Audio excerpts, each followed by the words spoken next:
Hola, hola, muy buenas tardes y bienvenidos como siempre a otra conferencia más de este curso Conocimiento de sí mismo, un curso totalmente gratuito, de libre acceso, que nos da la información, las herramientas, técnicas, prácticas para el despertar de nuestra conciencia y que podamos lograr la autorrealización íntima de nuestro ser.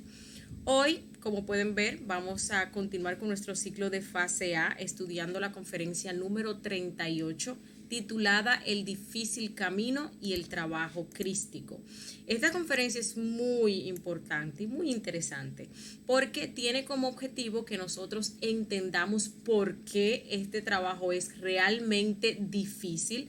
Vamos a estar conociendo también algunos obstáculos que vamos a encontrar en la obra, sí o sí, todos, absolutamente todos, vamos a encontrar estos obstáculos y también vamos a estar aprendiendo cómo trascenderlos para de esa manera evitar todas las posibles formas de autoengaño y que nos estanquemos o nos desviemos de nuestro trabajo interior, ¿sí?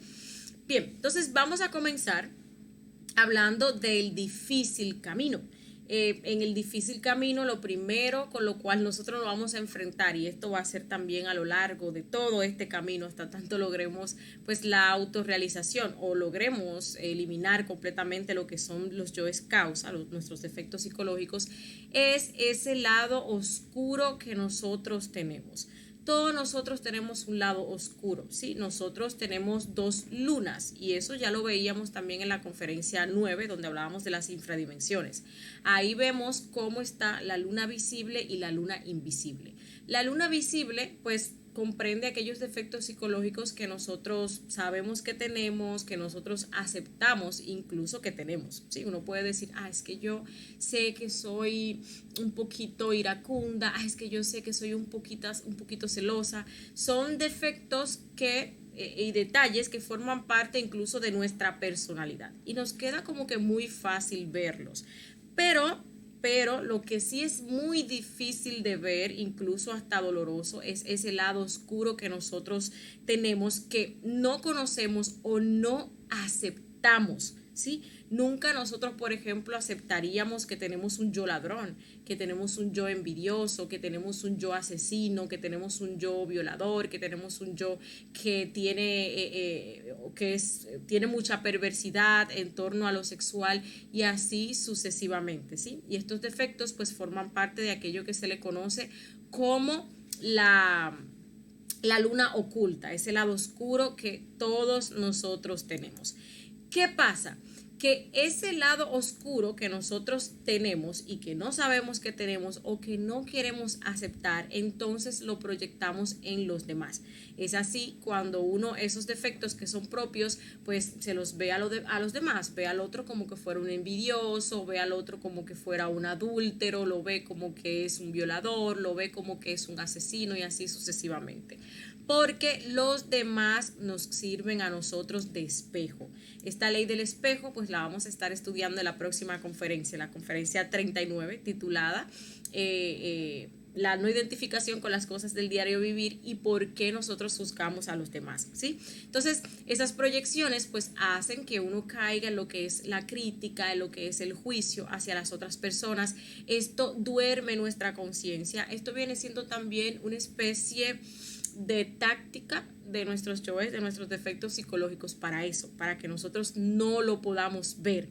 Pero tenemos que saber que aquello que nosotros tanto odiamos, tanto rechazamos y repudiamos en los demás, son defectos que nosotros tenemos en nuestra psicología bastante arraigados, bastante alimentados. Mientras más repudio esto nos genere, mientras más nosotros odiemos al homosexual, odiemos al ladrón, odiemos a la prostituta, mientras más los rechacemos, pues esto nos indica que son defectos muy fuertes en nuestra psicología y son los primeros defectos que nosotros deberíamos de trabajar. Incluso esa misma ley del espejo nos sirve a nosotros para avanzar si sabemos cómo aplicarla, ¿sí? Nosotros, por ejemplo, es muy fácil ver los defectos en los demás. Si nos llevamos de acuerdo a esta ley, nos damos cuenta que todo aquello que tanto nos disgusta, pues, y mientras más nos disgusten esas cosas, son las primeras cosas que nosotros debemos de trabajar.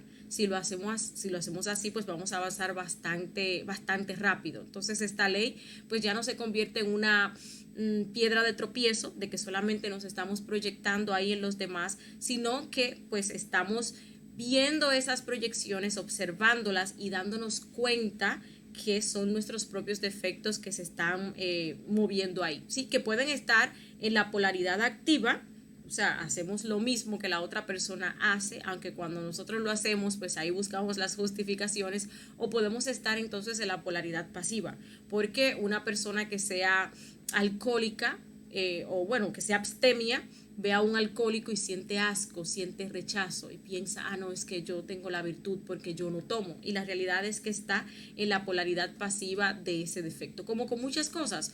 Uno, por ejemplo, ve un ladrón, uno lo odia, lo repudia, uno quisiera que ese ladrón lo mataran, que lo ajusticiaran, ¿sí? Y uno no se da cuenta que uno está pues en la polaridad pasiva de ese defecto. Si realmente uno tuviera la sabiduría, tuviera la comprensión, tuviera la conciencia, pues no estaríamos criticando, no estaríamos juzgando, sino más bien pues estaría ahí la comprensión, que viene de precisamente nosotros habernos observado ese defecto en nosotros mismos, haberlo enjuiciado y haberlo eliminado. Entonces ahí sale la comprensión y se elimina pues ese deseo de criticar y de juzgar a los demás. Entonces esto pues es una piedra de tropiezo grandísimo para nosotros, porque esto nos lleva a nosotros al autoengaño, ¿sí?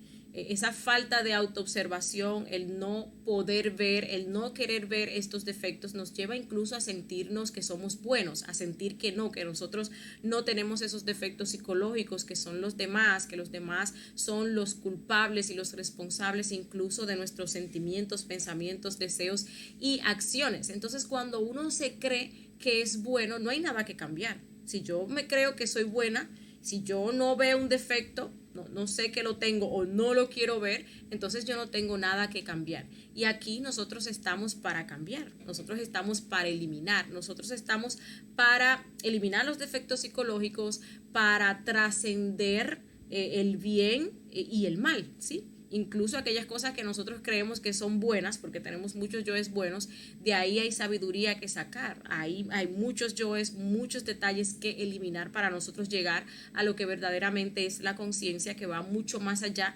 de lo que es el bien y el mal, ¿sí? Otra cosa también, otro obstáculo en este camino, que es una senda pues llena de peligros por dentro y por fuera, es que cuando uno cree que va bien, va muy mal. Y cuando uno cree que va mal, pues entonces va muy bien, ¿sí? ¿Qué significa esto? Cuando nosotros llegamos aquí, pues queremos actuar, queremos tomar esto como una religión, como un código de ética, como un código de moral. Entonces queremos actuar en base a aquellas cosas que intelectualmente nosotros vamos adquiriendo, que no es sabiduría, porque la sabiduría pues se libera a través del proceso de muerte psicológica, ¿sí? Pero uno comienza a actuar de la manera correcta, de acorde a las cosas que nosotros escuchamos aquí, y entonces sentimos que vamos bien, nos creemos que sí, que somos muy buenos, y ahí pues nos estancamos, porque uno realmente avanza cuando uno comienza a desarrollar, digámosle así, comienza a practicar y comienza a desarrollar ese sentido de autoobservación de una manera tal que uno cada vez ve más detalles. Cada vez uno puede profundizar más en su psicología y ver más defectos psicológicos, ver ese estado deplorable, decadente, ese estado de perversidad en el cual nosotros nos encontramos. Entonces, cada vez nos damos cuenta de lo mal que realmente estamos, de lo malo y perversos que nosotros somos, ¿sí? Entonces, esto pues viene significando esa frase. En el momento que uno llegue a ese punto que no se vea defectos psicológicos, que piense que todo lo que hace pues está bien, bueno, ya ahí pues hay un problema, porque la tendencia de superación o que nos demuestra que nosotros vamos mejorando es que cada vez podamos ver más defectos psicológicos, ¿sí? También hay yoes de los que hay que cuidarse bastante, que nos llevan a ese mismo autoengaño, y ya los hemos estudiado incluso aparte, que son yoes que vienen a partir de la no práctica. Recordemos que cuando uno recibe este conocimiento se nos abren dos caminos, el camino del práctico y el camino del creyente. Entonces, el que practica, pues practica sus tres factores, comienza a avanzar, comienza pues a mostrar obras, a comprobar, a corroborar, ¿verdad que sí? Pero aquella persona que simplemente cree, pues desarrolla lo que es el fanatismo, lo que es la mitomanía. Y ya estudiamos cómo estos yoes fanáticos pues se creen que van bien, se creen que todo se lo saben. Al fin y al cabo son personas que terminan haciéndole muchísimo daño a esta institución y a otras personas que también pues quieren tomar este camino. Y luego del fanatismo pues viene peor aún la mitomanía, ¿sí? Que ahí sí la persona se cree como que es un ser enviado del cielo, que es un ser especial, que tiene una misión, entonces quiere dirigir a los demás por ese lado del fanatismo y de la mitomanía también y del autoengaño, ¿sí? Bien, otra cosa también que vamos a encontrar en el camino que es un obstáculo son los códigos morales. Tenemos que saber que en este camino interior, en este trabajo interior, todos los códigos morales, todos, absolutamente todos, salen sobrando, porque como les decía hace un momento, la conciencia va más allá del bien y del mal. Y los códigos morales son cosas cambiantes, cambian dependiendo el tiempo, también dependiendo la cultura. Entonces aquellas cosas que eran morales hace 50 años, hoy son lo peor del mundo. O aquello que es moral en mi país, en otro país no lo es. Y la conciencia no es así, la conciencia es lo que es. Lo que es moral, ¿sí? Lo que es consciente, lo fue, lo es y también lo será, ¿sí? Entonces, esto tenemos nosotros que reflexionarlo bastante, porque estos códigos morales son una gran piedra de tropiezo para nosotros avanzar en este trabajo interior, ¿sí? Y se va a manifestar de muchas maneras para impedir que nosotros trabajemos en los tres factores para la revolución de la conciencia. Nosotros, por ejemplo, esos códigos morales que pertenecen, incluyen también los aspectos de la personalidad, tenemos muchos conceptos morales, de ética, culturales, ¿sí? Como por ejemplo, el concepto de que de la pareja. Sí, yo tengo el concepto de que la pareja tiene que ser de mi misma raza o tiene que ser de mi misma edad o la pareja, perdón, tiene que tener tales o cuales cualidades intelectuales o profesión o tal o cual trabajo, ¿sí? Y esos códigos y conceptos son un impedimento para el factor nacimiento. Capaz viene el ser y me muestra la pareja y como no cumple con ninguno de esos códigos o conceptos que yo tengo, entonces yo no tomo a esa pareja. Entonces ahí pues daño, obstaculizo la obra de mi ser, ¿sí? Porque esa pareja no se corresponde con los conceptos que yo tengo de lo que debe de ser una pareja, que yo he aprendido en torno a lo que es mi cultura, a lo que se me ha enseñado. Y así sucesivamente, ¿sí? Podemos hablar, por ejemplo, del factor del sacrificio por la humanidad. Hay muchos conceptos que uno tiene, conceptos que incluso le generan a uno miedo. La conciencia siempre va a ir en pos de practicar los tres factores para la revolución de la conciencia, ¿sí?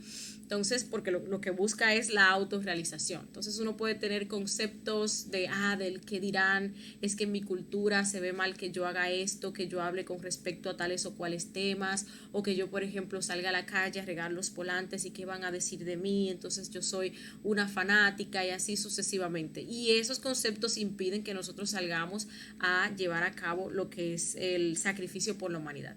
Y así uno va a encontrar tantos conceptos culturales, códigos morales. En otros países vamos a encontrar que tiene que casarse con una persona que sea así, tal o cual, ¿sí? Y a la conciencia realmente eso no le importa. A la conciencia lo que le interesa es darle una pareja que le vaya a servir o que le vaya a ayudar en su trabajo del nacimiento, ¿sí? Entonces, a medida que uno va trabajando pues uno va desestructurando todos esos conceptos y todos esos códigos morales para llegar a la verdad, para llegar a lo que conscientemente se debe de hacer, sin importar la cultura, sin importar el tiempo, sin importar el país y así sucesivamente, ¿sí? Entonces recordemos esto, la conciencia va más allá del bien y del mal, va más allá de lo que son los códigos morales. Una cosa que incluso para la mayoría de personas puede parecer muy mala, muy antimoral, muy antiético, conscientemente puede ser lo ético para hacer en ese momento, ¿sí? Entonces eso hay que tomarlo pues muy en cuenta. Otro obstáculo que nosotros nos vamos a encontrar es el karma. Recordemos que nosotros debemos karma de existencias pasadas, ¿sí? Entonces, si nos queremos autorrealizar, tenemos que pagar el karma de 7 existencias. Para las personas que no se quieran autorrealizar, bueno, estas personas usualmente le cobran karma de la existencia presente y un poquito de la existencia pasada. Pero cuando esa persona agota sus existencias y va hacia la involución, bueno, allí sí se le cobra absolutamente todo todito, ¿sí? Pero nosotros que nos vamos a autorrealizar, veámoslo como misericordia, tenemos que pagar el karma de 7 existencias. Entonces hay que constantemente estar generando dharma para pagar ese karma. Porque ¿qué va a pasar? Pasa de que, por ejemplo, uno está muriendo y si uno no va equilibrado con lo que es el factor del sacrificio por la humanidad, entonces comienzan a pasarle cositas dolorosas, porque esos yoes para morir definitivamente tienen que pagar el karma que han generado. Y si uno no tiene dharma, entonces se ve que uno comienza a pagarlo con dolor. Comienzan a pasarle cositas en la casa. Ahí se da uno en el dedo de un pie o no sé, se hace uno una quemadura o le pasa tal o cual accidente y así. ¿Sí? Entonces eso le da a uno miedo de seguir muriendo, pero eso se soluciona cuando nosotros pues equilibramos ahí con el factor del sacrificio por la humanidad, ¿sí? Hay karmas que sí o sí uno tiene que pasarlos, hay un karma duro que definitivamente se va a pagar en la segunda montaña, pero que a uno como que le van dando partecitas de ese karma duro. Entonces le dan ahí como que unas enfermedades dolorosas. Recuerden que el karma duro está relacionado con, o es el pago por la fornicación. Pero este karma, aunque no se pueda negociar, uno sí puede negociar que se lo pongan así como que para después o que se lo vayan cobrando a cuotas así como que pequeñitas para uno poder soportarlo, ¿sí? Hay muchas personas que pues le temen al karma y por ese temor al karma incluso se alejan de lo que viene siendo este trabajo interior. Incluso cuando se llega a ese punto de la elección del camino directo o del nirvana, pues muchas personas, el 999, eligen el nirvana por falta de revolución y también huyéndole a ese karma duro que se tiene que experimentar en la segunda montaña, ¿sí? Pero bueno, son procesos que uno tiene que pasar, uno tiene que aprender a negociar, ¿sí? Si le viene, incluso a uno le muestran que le viene un karma, que le viene tal o cual enfermedad, que uno la puede negociar y si uno la negocia, incluso te muestran las medicinas, los medicamentos, los elementales que tú tienes que utilizar para lidiar con eso, ¿sí? Entonces, no es como que nos dejemos llevar o nos dejemos sofocar definitivamente por el karma. Hay maneras de cómo nosotros pues solucionar esos karmas y pues los karmas que no se puedan negociar, bueno, ya ahí nos los van poniendo así como que en cuotas pequeñitas. El tema es que no debemos de temerle al karma, tenemos las herramientas para poder lidiar con el karma, nunca nos van a soltar pues un karma que nos arrope completamente o que no podamos soportar, a menos que, claro, a voluntad nosotros cometamos equivocaciones o traiciones a la obra, ¿sí? Que ya, bueno, eso sería pues otro tema. Otro también de los obstáculos que nosotros vamos a encontrar son las sendas parecidas. Hay tantas sendas parecidas. Recuerden que nosotros estudiamos el pseudoesoterismo, ¿sí? Pseudo, que significa falso, esoterismo, que significa conocimiento interior. Entonces estamos hablando de falso conocimiento interior o de conocimiento interior, o sea, algo que parece conocimiento interior, pero no lo es. Y eso pues es lo que más abunda. Si ustedes van a escuchar muchas páginas, cuentas de YouTube, de otras redes sociales, libros que hablan acerca de la espiritualidad. Y uno pues tiende a confundir el conocimiento con todo eso porque habla de muchas cosas parecidas.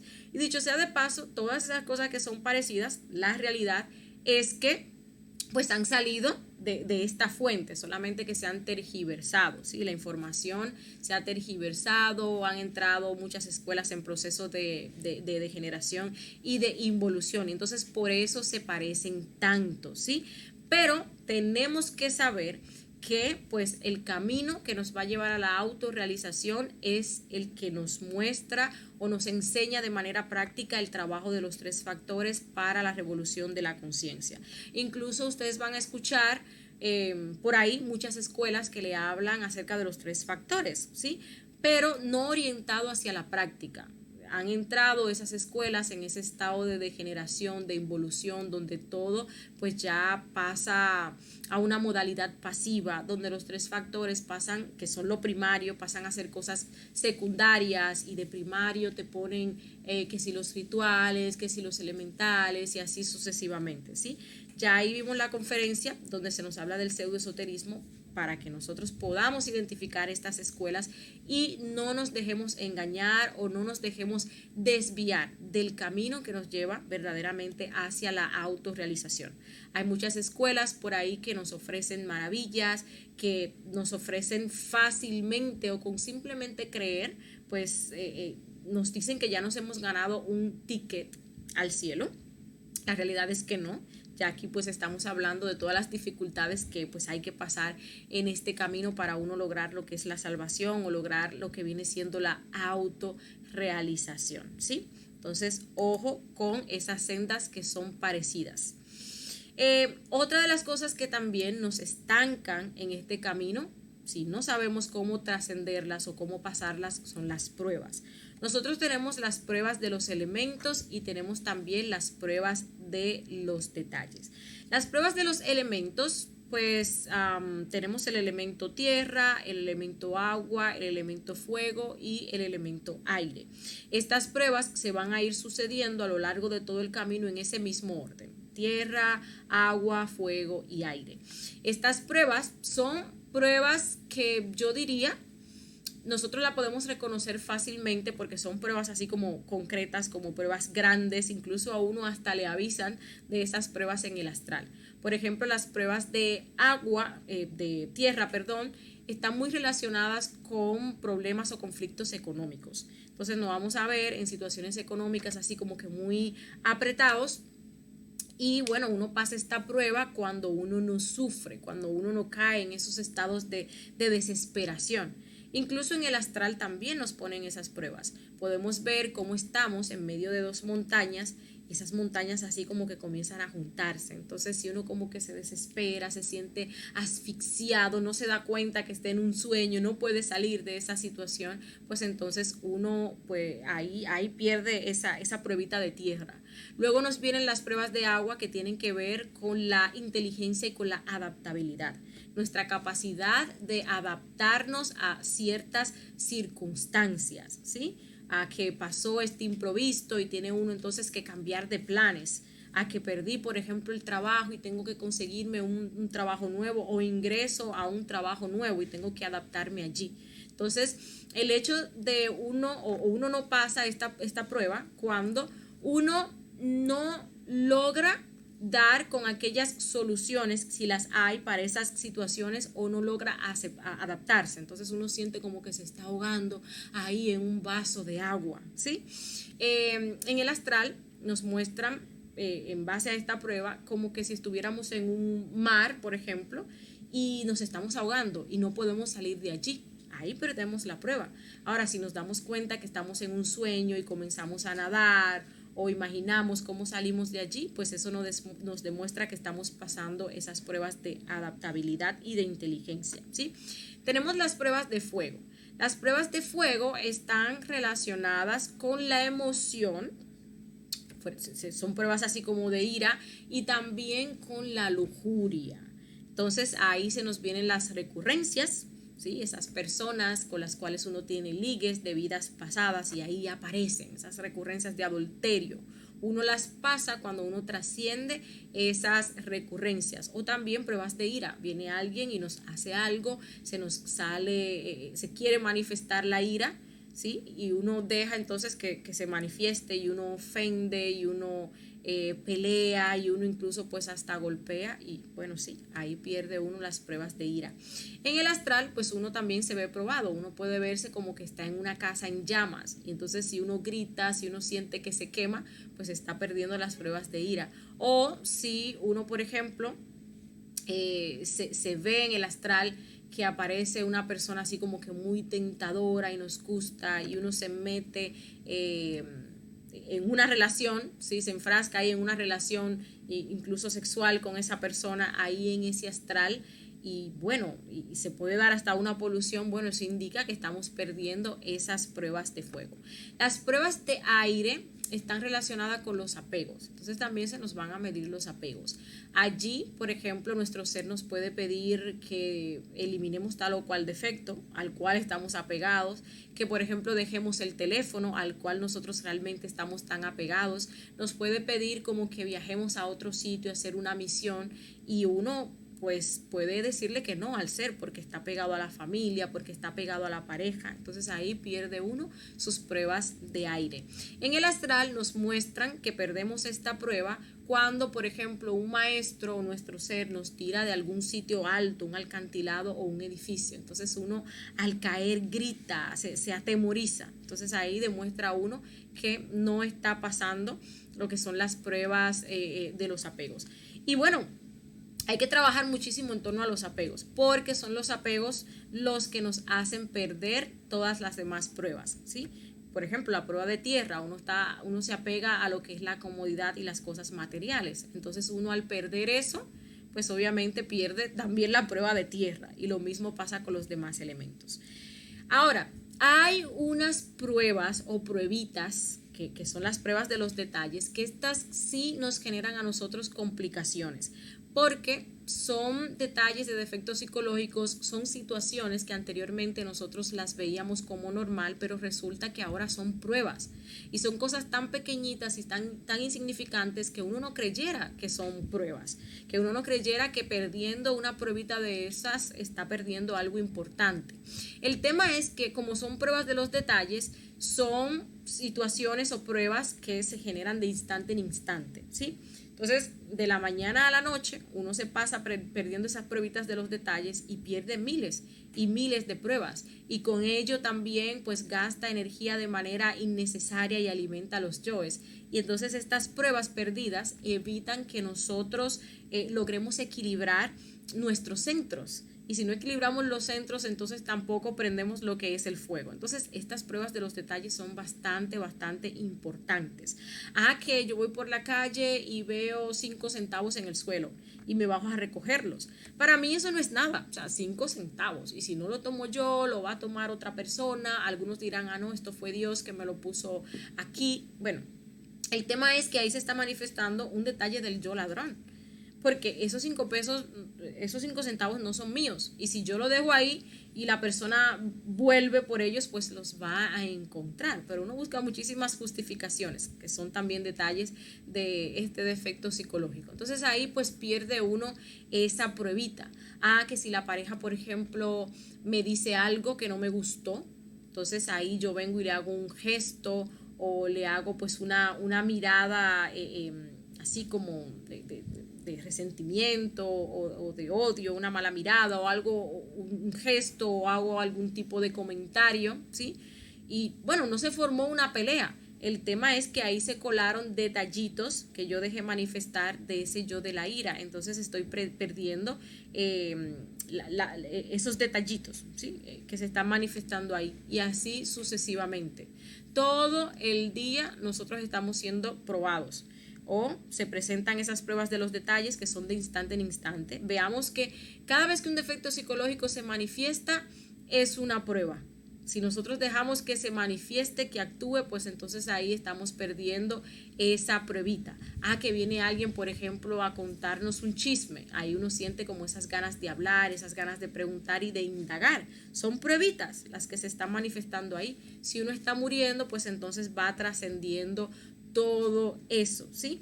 Si no reflexionamos sobre esto, si no nos damos la importancia y reconocemos que tenemos que pasar esas pruebas y que son pruebas, pues no vamos a avanzar nunca en este trabajo interior que pues también es un camino iniciático y se le conoce también como un camino probatorio, porque siempre vamos a estar siendo probados. Entonces, si no pasamos las pruebas, nos vamos a estancar y las pruebas también van a continuar repitiéndose y repitiéndose y repitiéndose, ¿sí? Ahora bien, el Cristo, porque estamos hablando del difícil camino y del trabajo crístico. El Cristo, pues realmente es nuestro Salvador interior profundo, ¿sí? Es esa fuerza que nosotros estamos llamados a encarnar que va a eliminar absolutamente todo esto, porque todos estos problemas, estas trabas, son generadas por nuestros defectos psicológicos y el Cristo viene a eliminar de raíz esos defectos psicológicos. Sin embargo, pues aunque tenemos un principio crístico, hay todo un trabajo que hacer para que el Cristo, para que esa fuerza nazca en nosotros. Tenemos que pasar todo el trabajo de la primera montaña. Y recordemos cómo se da esto. Cuando nosotros llegamos aquí al conocimiento, que recibimos ese conocimiento, se nos abren dos caminos, el camino del práctico y del creyente, como ya les había mencionado. El camino del creyente nos lleva a nunca avanzar, nos lleva al contrario a volvernos unos fanáticos, a volvernos unos mitómanos, ahí pues inservibles. Pero la persona que practica, comienza pues ahí a practicar los 3 factores para la revolución de la conciencia, comienza a corroborar todo este conocimiento que está recibiendo, comienza entonces a equilibrar sus centros hasta que llega ese momento en el cual se da la prendida del fuego. Y recordemos que a partir de ahí es que entonces comienza el proceso de creación. Comenzamos a regenerar cuerpo físico, luego cuerpo vital, luego comenzamos a crear cuerpo astral, luego el cuerpo mental y luego el cuerpo causal, ¿sí? Ahí estamos subiendo toda esa primera montaña. Cuando nosotros llegamos a la creación del cuerpo causal, ahí se nos van a abrir a nosotros 2 caminos. Se nos va a poner pues esa prueba del nirvana. Ahí viene nuestro Lucifer y nos muestra ese camino del nirvana, que es un camino donde pues vamos a recibir todo el dharma que hemos generado hasta este punto. Allí se nos va incluso a mostrar que vamos a tener aquellas cosas que tanto nosotros deseamos, que si la fama, que si el dinero, que si la familia, que si vamos a vivir en planetas que son hermosos y todas las cosas que vamos a disfrutar, ¿sí? Y también nos muestra el camino directo. El camino directo es el que nos lleva a la cristificación. Es el que va a dar lugar a que se geste y a que nazca el Cristo. Y claro, es el Cristo el que nos va a llevar a nosotros a lograr la autorrealización. ¿Qué pasa? Que de 1000 personas que llegan aquí, 999 eligen el camino del nirvana por la poca revolución que tienen y también por el miedo a lo que se va a pasar en esa segunda montaña o montaña del apocalipsis, como también se le conoce, ¿sí? Esta persona que llega aquí, pues recordemos también que se convierte en un hombre, se convierte en un hombre verdadero porque ya tiene 5 cuerpos. Si elige el camino directo, ese hombre, esa alma humana que se acaba de encarnar, pues se va a fusionar o se va a unir con el alma divina, que es el cuerpo búdico. Y es de esa unión de lo humano con lo divino de donde se gesta y luego nace el Cristo. A esto se le conoce como el matrimonio perfecto. Ese Cristo pues nace, esa fuerza nace, se posiciona ahí al ladito de nuestro corazón porque todavía no puede ingresar completamente, no puede penetrarnos completamente, no puede penetrar cada uno de nuestros átomos porque no tenemos los cuerpos adecuados todavía, ¿sí? Pero nace y se posiciona ahí al ladito de nuestro corazón. Cabe destacar que este Cristo va a nacer en los momentos más difíciles de la obra, donde pues vamos a estar haciendo los máximos o experimentando los máximos padecimientos y sacrificios conscientes. Ahora bien, cuando este Cristo nace, Recuerden que el Cristo pues no es una persona, estamos hablando de una fuerza, de un fuego que nosotros estamos llamados a encarnar, de un poder. Y eso lo vimos en la conferencia número 28. Cuando este Cristo nace, ya nosotros perdemos el libre albedrío, ya la persona sí puede ser considerada y llamada como un maestro, porque el Cristo no es un traidor. Y una persona que, por ejemplo, vaya por primera de mayores, segunda de mayores, hablando de las iniciaciones de primera montaña, pues fácilmente cuando llega a ese punto de elegir el camino, elige el nirvana. Entonces puede ser un traidor del Cristo. Dicho sea de paso, así se les dice a las personas que eligen el nirvana, traidores del Cristo, ¿sí? Ahora bien, cuando este Cristo nace, les decía que perdemos el libre albedrío. Entonces el Cristo se adueña completamente de la máquina humana, de todos nuestros procesos instintivos, sexuales, emocionales, mentales, sí, absolutamente de todo, absolutamente de todo. Y ese Cristo pues va a lograr culminar esta obra sí o sí, porque el Cristo es revolucionario y no es un traidor, ¿sí? Ahora bien, luego de que nace ese Cristo viene a llevar a cabo unos trabajos bien duros, muy duros y difíciles. Lo primero es que el Cristo va a continuar trabajando con los 3 factores para la revolución de la conciencia. Entonces ahí tenemos el factor del nacimiento. A través del factor del nacimiento va a crear los 7 cuerpos de oro. Ya para que el Cristo pueda penetrarnos se necesitan unos cuerpos que sean más puros y que también sean como más resistentes, porque esos cuerpos solares de la primera montaña no toleran, no aguantan el voltaje del Cristo, ¿sí? Entonces el Cristo pues va creciendo de 7 en 7, estamos hablando de años ahí esotéricos, hasta tanto llega un punto que vendrían siendo como los 35 años, y también cuando se está creando ese cuerpo causal de oro, donde sí el Cristo puede ingresar definitivamente en esa persona, penetrar cada uno de los átomos de esa persona, ¿sí? Entonces ahí pues esa persona o quien se manifiesta definitivamente es la forma del ser de nuestro ser, ¿sí? Ya cuando eso pasa, cuando el Cristo encarna definitivamente. Otro de los trabajos del Cristo será pagar el karma duro, ¿sí? Entonces ahí es donde le vienen los 8 años de Job, que es una enfermedad bastante dolorosa, pero que también va a servir para que salgan como esos últimos yoes que se necesitan eliminar, esos yoes de la traición, esos yoes causa, ¿sí? Entonces ahí pues el Cristo hace ese trabajo, paga el karma duro y también tiene que eliminar esos yoes causa. A este trabajo de eliminar los yoes causa se le conoce como la limpieza de los establos, ¿sí? Entonces ahí el Cristo pues va a eliminar las causas mismas del error, va a eliminar el ego e incluso la sombra del ego. Por eso decimos que el Cristo efectivamente sí es nuestro Salvador interior profundo, pero no porque creamos en Él, sino porque lleguemos a ese punto de encarnarlo y Él viene pues a salvar nuestro mundo interior.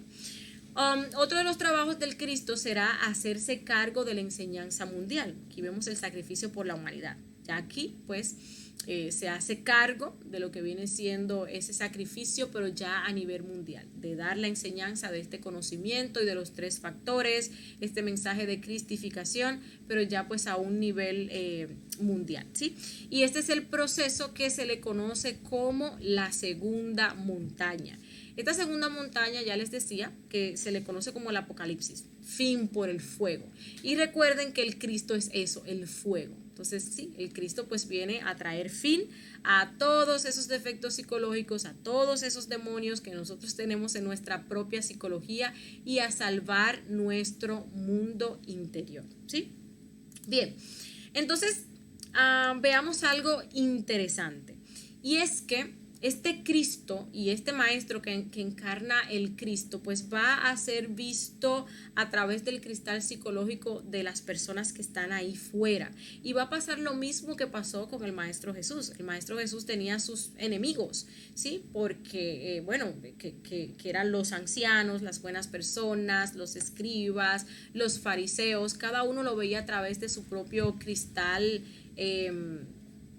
psicológico. Si por ejemplo nosotros vemos una imagen y nos ponemos unos lentes que sean amarillos, pues vamos a ver esa imagen amarilla. Si los lentes son azules, la vamos a ver azul. Si los lentes son rojos, la vamos a ver roja. ¿Qué significa esto? Que cada uno va a ver en el Cristo, o va a reflejar ese lado oscuro ahí en el Cristo. ¿Sí? Y va a pasar tal cual como le pasó al Maestro Jesús, que todos lo odiaban porque el Cristo venía a atacar y hablaba de los defectos psicológicos, y las personas se identificaban e incluso se sentían pues atacadas y acorraladas por él.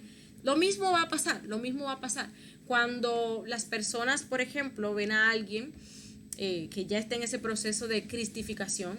Lo van a ver, por ejemplo, como inmoral. Imagínense una persona que tiene toda esa sabiduría del sexo y habla en contra de la lujuria. La persona inmediatamente lo ven como una aberración sexual, lo ven como un loco, lo ven como un maniático, ¿sí? Lo pueden ver como una persona codiciosa. Y eso es porque todos, absolutamente todos, se están reflejando en esa persona. Y eso lleva a que este Cristo sea juzgado por toda la humanidad. Nadie lo comprende, nadie lo va a entender. Todo lo que él diga o haga se va a ver como malo, se va a ver como aberrante. Si habla de revolución, las personas lo van a considerar entonces como un fanático, y así sucesivamente, hasta el punto de que pudieran llevarlo a la crucifixión o a la muerte, tal y cual como le pasó al Maestro Jesús. Entonces el Cristo, ese Cristo revolucionario, ese Cristo rojo, pues viene siendo bastante incomprendido por las personas, que lo que quieren es un Cristo histórico, una religión en la cual pues ellos puedan acomodar todas sus creencias y también acomodar todos sus yoes y todos sus conceptos, y allí quedarse así con esa religión que nos da pues ese pase directo a lo que viene siendo el cielo. ¿Sí? Entonces el Cristo, una persona que se cristifica, realmente se gana muchos contrarios, se va a ganar muchos enemigos por esa revolución que trae, por esa fuerza de irse en contra de los yoes que muchas personas miman y que también defienden. ¿Sí? Entonces eso es algo que nosotros tenemos que tomar en consideración. Incluso nosotros, cuando comenzamos este trabajo, aún sin llegar a ese estado de convertirnos en cristificados, vamos a pasar por esto. Uno, cuando comienza a morir, y eso lo vemos en la conferencia número 27, pues efectivamente se vuelve un muerto, se vuelve una persona insensible, antimoral, antiética, que ya pues desecha las costumbres para las demás personas, ¿sí? Porque ya uno no actúa, ya uno no reacciona de la misma manera. Entonces la gente como que se sorprende, se lo encuentra extraño, se lo encuentra antinatural, nos ven como personas antipáticas, que no sienten, y así sucesivamente. Entonces desde ya uno inicia este trabajo y uno comienza a sentir pues ese rechazo de las otras personas hacia lo que es la revolución. Imagínense más cuando uno entonces alcanza ese estado de cristificado. Ahí sí se le viene a uno todo el mundo encima, hasta el punto pues de querer matar a uno, ¿sí? Y bueno, esta pues ha sido la conferencia del día de hoy. La recomendación es que uno reflexione sobre esta conferencia, que uno se dé cuenta, y uno lo va a experimentar, ¿sí? Que uno tiene que pasar por estas cosas sí o sí, y que el triunfo va a llegar cuando nosotros trascendamos estas cosas, ¿sí? También algo que se me olvidaba mencionarles es que en este camino van a haber muchos momentos de soledad, y a ese proceso se le conoce como el desierto, donde uno siente, donde uno cree que está solo, que el ser pues lo ha abandonado a uno no sabe qué hacer, uno no sabe qué está bien o qué está mal, uno no ve los defectos que tienen a uno en esa situación. Todo este trabajo pues pierde todo el sentido, y en esos momentos, ¿qué uno tiene que hacer? Pues mandar esa mente a callar, mantenerse en silencio para que se dé esa comunicación con nuestro Padre, y obedecer completamente a nuestro Padre, que siempre nos va a guiar, obviamente, de la mejor manera, porque el objetivo de nuestro Padre es que logremos esta obra. Aún así, en ese momento nosotros no sepamos el por qué nos están mandando a hacer tal o cual cosa, por qué tenemos que pasar por tal o cual situación, ¿sí? Pero tenemos ahí que aferrarnos a nuestro Padre, que ser obedientes. Y bueno, llega el momento en el cual uno trabaja lo que tiene que trabajar, elimina los defectos que tiene que eliminar, trasciende lo que tiene que que trascender. Entonces ya ahí uno como que nuevamente comienza a ver la luz, a ver la dirección que tiene que seguir. Pero estas crisis van a seguir pasando porque son parte de este camino y son parte de este proceso de aprendizaje, ¿sí? Bueno, ya con esto pues finalizamos esta conferencia. Recuerden que si tienen alguna duda o inquietud la pueden dejar en la sección de comentarios y allí yo les estaría contestando, resolviendo sus dudas e inquietudes. Y los dejamos con una invitación para la próxima conferencia, que es la número 39, que se titula La no identificación con las cosas del diario vivir y por qué juzgamos a los demás.